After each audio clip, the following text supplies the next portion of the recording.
சித்தர் பூமி. வணக்கம், நான் doctor Bhavani Shri, LP astrologer from Chennai. Basically, I am a biochemist.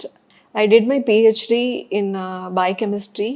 So I worked on thalassemia. Thalassemia அப்படிங்கிறது என்னன்னு பார்த்தீங்கன்னா ரத்த அழிவு சோகை நோய் அப்படின்னு சொல்லுவாங்க. So anemia is caused by iron deficiency. So இது ரத்த அழிவு சோகை நோய் அப்படின்றது என்னென்னா அப்நார்மல் ப்ரொடக்ஷன் ஆஃப் ஹீமோக்ளோபின். அதை பற்றி தான் நான் PhD முடிச்சிருந்தேன். So I also have 22 years of experience in diagnosis. Add on that, I also did my master's in acupuncture, and right now I am running my own clinic as well as I have my own blood collection center. Right now உங்கள் முன்னாடி ஒரு ALP astrologer-ஆக பேசிகிட்டு இருக்கேன். போன video பார்த்துருந்தேன் ma'am, ஸ்ட்ரெஸ்ஸை பற்றி பேசியிருந்தீங்க, ALP அஸ்ட்ராலஜியோட combine பண்ணி பேசியிருந்தீங்க. இன்னும் டீட்டெயிலாக அதை பற்றின விளக்கங்கள் தர முடியுமா மேம்? ஸோ ஒவ்வொருத்தரோட லைஃப்பில் பார்த்தோன்னா ஒரு இம்பேக்ட் இருக்கும். அந்த இம்பேக்ட் தான் வந்து பார்த்தோன்னா அது ஒரு ரெமெடி ஒரு சொல்யூஷனாக அதை பற்றின ஒரு சிந்தனைக்கு நம்ம வருவோம். ஸோ இது வந்து பார்த்தோன்னா அதோட இம்பேக்டை பற்றி நான் பேசியிருப்பேன். அதை எப்படி நம்ம கண்ட்ரோல் பண்ணலாம், எப்படி மேனேஜ் பண்ணலாம் அப்படிங்கிறத தான் நான் அந்த வீடியோவில் பதிவு பண்ணியிருப்பேன். First of all prevention is better than cure அப்படிங்கிறத தான் நான் சொல்லுவேன். ஏன்னா ஒரு விஷயம் நம்ம பண்ண போகிறோம், அது நமக்கு வந்து பாசிட்டிவாக இருக்குமா நெகட்டிவாக இருக்குமா, அது ஃபேவரபுளாக இருக்குமா இருக்காதா, அதை பண்ணால் whether I will undergo stress R not அப்படின்ற ஒரு புரிதல் நமக்கு கிடச்சிருச்சுனாலே நம்ம அந்த விஷயத்தை நம்ம பண்ணணுமான்னு யோசித்து தான் நம்ம பண்ணுவோம்.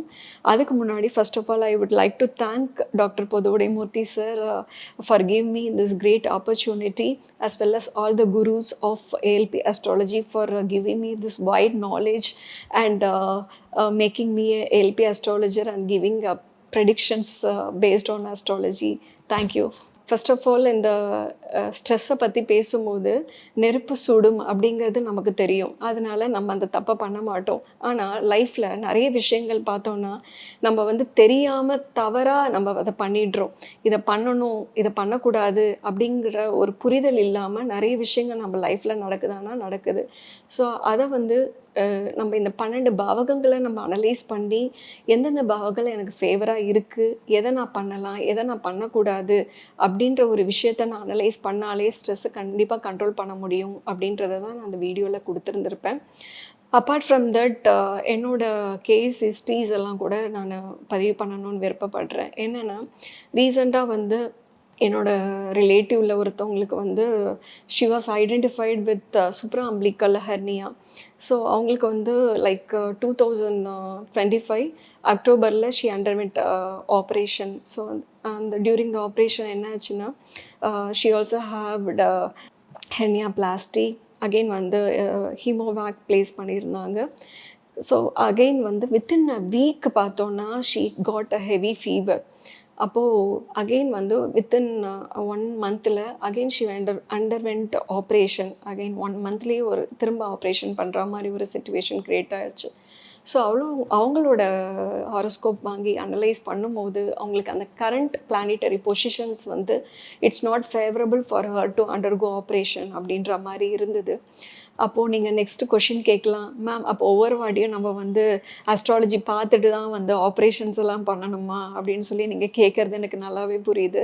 பட் ட்ராமா கண்டிஷன்ஸ்ன்னு வரும்போது ஒரு அவசர சிகிச்சைன்னும் போது நம்ம அந்த இடத்துல நின்றுட்டு நான் அஸ்ட்ராலஜி பார்த்துட்டு தான் நான் ட்ரீட்மெண்ட் எடுத்துப்பேன்னு சொல்கிறதுன்றது இட்ஸ் ரப்பிஷ். அப்படி கிடையாது. பட் நம்ம ஒரு மேரேஜ் ஃபங்க்ஷன்ஸ்க்கு, ஒரு குழந்தை பிறந்தா அவங்களுக்கு பேர் வைக்கிறதுக்கு, இந்த ஒரு வீடு கட்டும் போது ஒரு நல்ல நாள் பார்த்து குடி போகிறதுக்கு எல்லாத்துக்கும் ஒரு நல்ல நேரம் பார்க்குறோம். அதே மாதிரி ஒரு ஆப்ரேஷன்ஸ் இல்லை ஒரு IVF பண்ண போகிறாங்க அப்படின்னும் போது அந்த டைம் நமக்கு ஃபேவராக இருக்கா, அந்த கரண்ட் பிளானட்ரி பொசிஷன் நமக்கு வந்து நல்ல பலனை கொடுக்காதா அப்படிங்கிற ஒரு விஷயத்தை நம்ம பார்க்கும்போது கண்டிப்பாக அது அமேசிங் ரிசல்ட் கொடுக்கும். ஸோ இது ஒரு கேட்டகரி. அகெயின் இன்னொரு கேஸ் ஹிஸ்ட்ரி பார்த்தோன்னா 2024 ஒரு மென் வந்து இம்பார்ட்டன்ஸ்க்காக ட்ரீட்மெண்ட்டுக்கு என்னோட கிளினிக் வந்திருந்தாங்க. he applied for divorce in 2024. Again வந்து அந்த டைமில் அவங்க ஒய்ஃபோட வந்து இந்த இஷ்யூஸ்னால ப்ராப்ளம் ஆகிட்டு they went for divorce. Again வந்து கீப் ஆன் ட்ரீட்மெண்ட் எடுத்துகிட்டே தான் இருக்காங்க. But it is not recovered. அப்புறம் வந்து என்கிட்ட வரும்போது நான் அவங்களோட ஜாதகம் ஆய்வு பண்ணும்போது பார்த்தீங்கன்னா 3ஆம் பாவகம் அவ்வளோ அழகாக அதை சுட்டி காட்டுச்சு. அவங்களுக்கான இம்பார்ட்டன்ஸ்க்கான ரீசன் என்ன அப்படின்னு சொல்லிட்டு. ஸோ அவங்களோட ஸ்கேன் ரிப்போர்ட்டை பார்த்தோன்னாலே ரைட் சைடு ஆஃப் த டெஸ்டிஸில் வந்து வெரிகோசெல்லி அப்சர்வ் ஆயிருந்தது. And again left side of the டெஸ்டிஸில் பார்த்தோம்னா 2.5 mm ஆஃப் த சிஸ்ட் வேற இருந்தது. ஸோ அவங்களுக்கு வந்து வித்தின் நெக்ஸ்ட் இயரில் வந்து this problem will be resolved அப்படின்ற மாதிரி ஒரு அமைப்பு இருந்தது. அப்போது இப்போ ஒரு டிவோர்ஸ் ஆகுது அப்படின்னா அவங்க ப்ராப்பராக அவங்களோட ஜாதகத்தை அவங்க அனலைஸ் பண்ணிட்டாலே ஓகே இந்த காலகட்டம் வரைக்கும் எனக்கு இந்த மாதிரி ஒரு பிரச்சனையை நான் மேற்கொள்ள போகிறேன், இது வரைக்கும் நான் வந்து ஒரு பொறுமையாக இந்த காலகட்டத்தை தாண்டிட்டேன்னா இதுக்கான ஒரு ட்ரீட்மெண்ட் நான் போயிட்டு அதை ரூல் அவுட் பண்ணிட்டாலே இந்த விஷயங்கள்லாம் எனக்கு சரியாகும் அப்படின்ற அந்த ஒரு புரிதல் அவங்களுக்கு இருந்தாலே இந்த மாதிரி ஒரு டிவோர்ஸோட இதை இம்பேக்டை குறைக்கலாமான்னா கண்டிப்பாக குறைக்க முடியும். அப்புறம் இன்னொரு ஒரு விமன் பார்த்திங்கன்னா அவங்க வந்து she is taking for infertility treatment.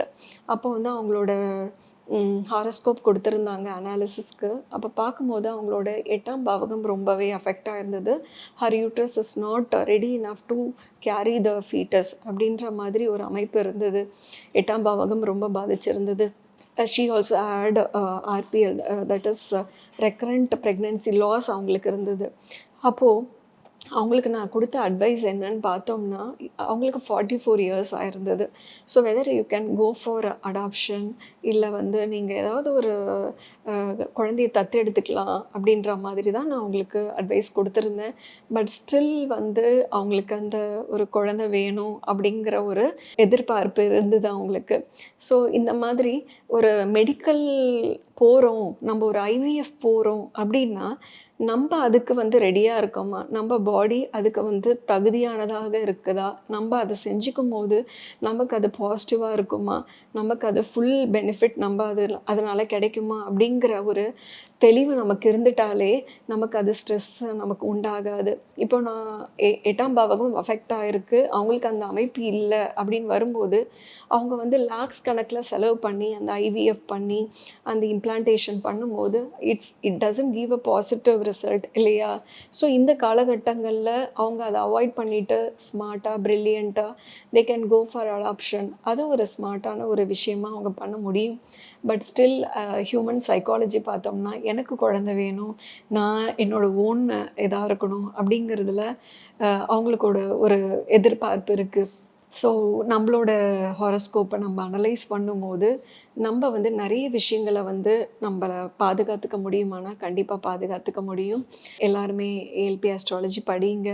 So கண்டிப்பாக இது வந்து ஒரு லைஃப் கைடன்ஸ் டூலாக தான் நான் இதை பார்க்குறேன். So for each and every பர்சனோட சர்வைவலுக்கு பார்த்திங்கன்னா ALP astrology is serving as a guidance tool. It aims for life protection அப்படின்னு தான் நான் சொல்லுவேன். நன்றி, வணக்கம். சித்தர் பூமி.